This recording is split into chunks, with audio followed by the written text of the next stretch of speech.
Tahukah Anda, otot betis di kaki adalah jantung kedua Anda? Maka lakukan terus kaki Anda untuk aktif bergerak, ayunkan langkah selalu. Jangan biarkan banyak berdiam diri pasif. Bisa bahaya bagi diri Anda. Semua orang tahu bahwa fungsi jantung adalah memompa darah. Tapi tahukah Anda bahwa tubuh kita juga memiliki pompa darah yang kedua? Ya, itulah otot betis kita yang sesungguhnya juga merupakan jantung kedua kita. Tubuh manusia direkayasa sedemikian rupa sehingga ketika kita berjalan, otot betis memompa darah vena kembali ke jantung. Pembuluh darah di betis bertindak seperti penampung darah yang tidak dibutuhkan tubuh kita ketika sirkulasi pada waktu tertentu.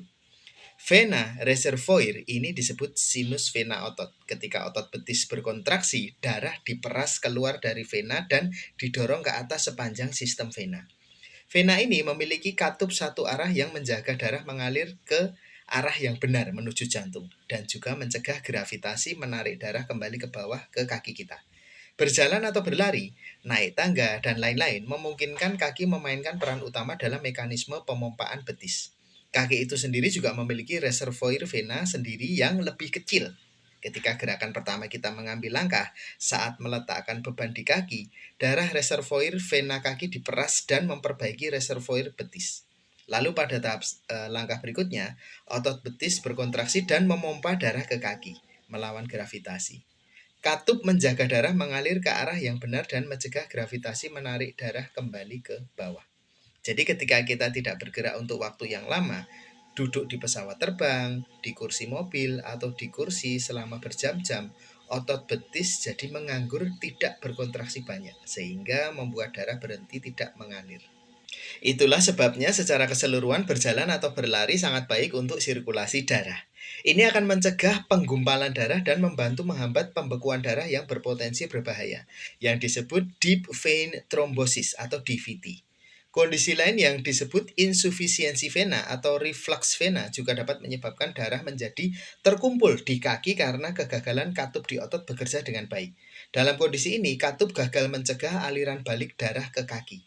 Gejala insufisiensi vena dapat mengarah menjadi berat seperti merasa lelah, berdenyut, kaki nyeri, pergelangan kaki bengkak, varises menonjol, kram, gatal, kaki gelisah, perubahan warna kulit, dan bahkan ulserasi kulit.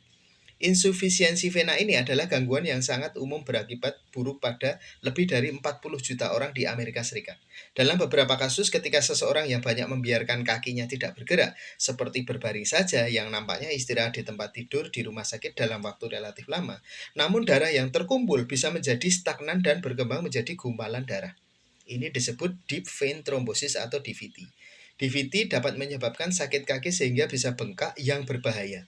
Lantaran gumpalan darah dapat pecah dan mengalir dalam aliran darah dan lalu tersangkut memenuhi paru-paru kita.